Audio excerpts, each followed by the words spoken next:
ನಮಸ್ಕಾರ. ನಾನಿವತ್ತು egg gravy ಮಾಡೋದು ಹೇಗೆ ಅಂತ ತೋರಿಸ್ಕೊಡ್ತಾ ಇದ್ದೀನಿ.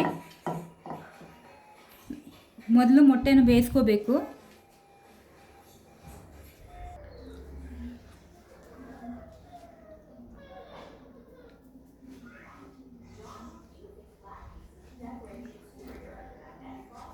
ಸುಮಾರು ನಡೆ ಬಂದಿರ್ತಾರದ. ಇವಾಗ ಗ್ರೇವಿಗೆ ನಾನು ಒಂದು ಟೊಮ್ಯಾಟೊ, ಪುದೀನ, ಒಂದಿಷ್ಟು ಶುಂಠಿ, ಬೆಳ್ಳುಳ್ಳಿ, ಹಸಿಮೆಣಸಿನ್ಕಾಯಿ, ಖಾರ ನಮ್ಗೆ ಎಷ್ಟು ಬೇಕಷ್ಟು ನಾನು 2 ತೊಗೊಂಡಿದ್ದೀನಿ. ಮತ್ತು ಒಂದೆರಡು ಮೀಡಿಯಮ್ ಸೈಜ್ ಈರುಳ್ಳಿ, ಇಷ್ಟನ್ನು ಚೆನ್ನಾಗಿ ಮಿಕ್ಸಿಯಲ್ಲಿ ಪೇಸ್ಟ್ ಮಾಡ್ಕೋಬೇಕು. ಇವಾಗ ಇದನ್ನು ಮಿಕ್ಸಿ ಜಾರಿಗೆ ಹಾಕ್ಕೊಂಡು ಫೈನ್ ಪೇಸ್ಟ್ ಮಾಡ್ಕೊಳ್ಳೋಣ.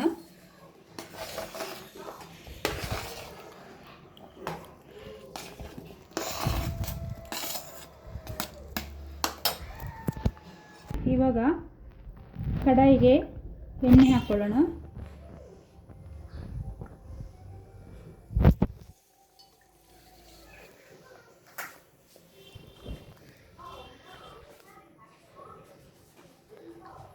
ಎಗ್ ಹಾಕ್ಕೊಂಡು ಫ್ರೈ ಮಾಡ್ಕೊಳ್ಳೋಣ.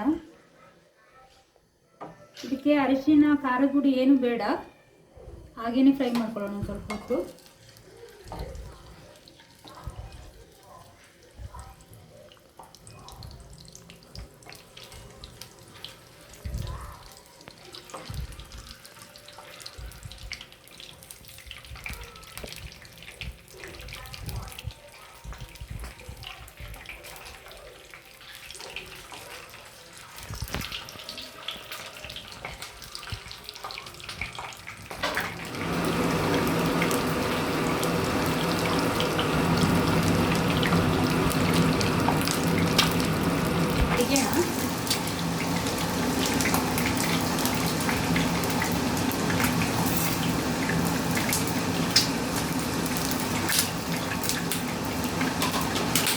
ಇವಾಗ ಇದಕ್ಕೆ ರುಬ್ಬಿರೋ ಮಸಾಲೆ,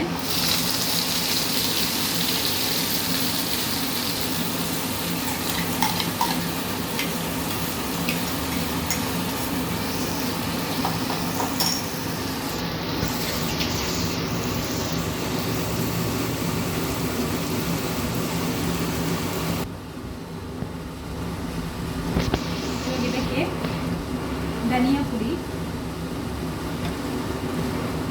ಖಾರದ ಪುಡಿ ನಾನು ಇಷ್ಟೇ ಹಾಕ್ತಾ ಇದ್ದೀನಿ, ಯಾಕಂದರೆ ಇದು ಸ್ವಲ್ಪ ಖಾರ ಜಾಸ್ತಿ ಇದೆ.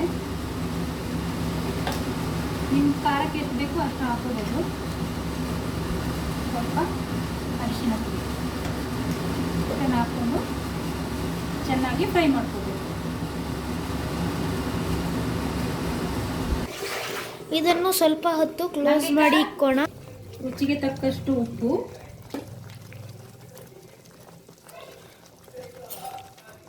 ಕರ್ಡನ್ನು ಹಾಕ್ತಾ ಇದ್ದೀನಿ.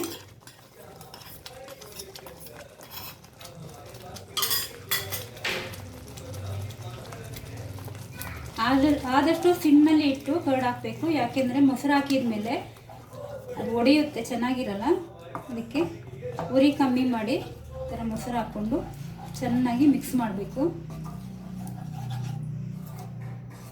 ಇವಾಗ ಇದನ್ನು ಮುಚ್ಚಳ ಮುಚ್ಚಿ 1-2 ನಿಮಿಷ ಬೇಯಲು ಬಿಡೋಣ.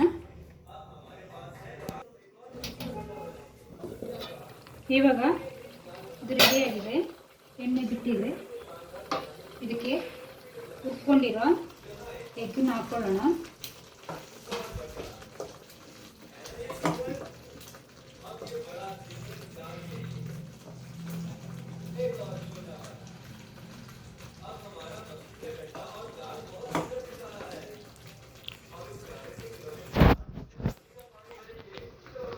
ಮಸಾಲೆ ಇಟ್ಕೊಳ್ಳಿ, 1-2 ನಿಮಿಷ ಮುಚ್ಚಳ ಮುಚ್ಚಿ. ಇವಾಗ ಎಗ್ ಮಸಾಲ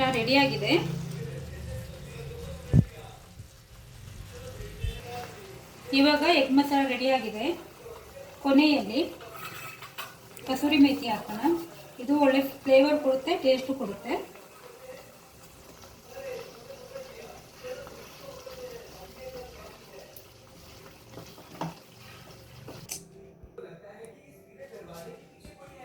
ಇವಾಗ ಬಿಸಿ ಬಿಸಿ ಎಗ್ ಮಸಾಲ ರೆಡಿಯಾಗಿದೆ. ಇದು ಚಪಾತಿ, ರೊಟ್ಟಿ ಜೊತೆ ಚೆನ್ನಾಗಿರುತ್ತೆ.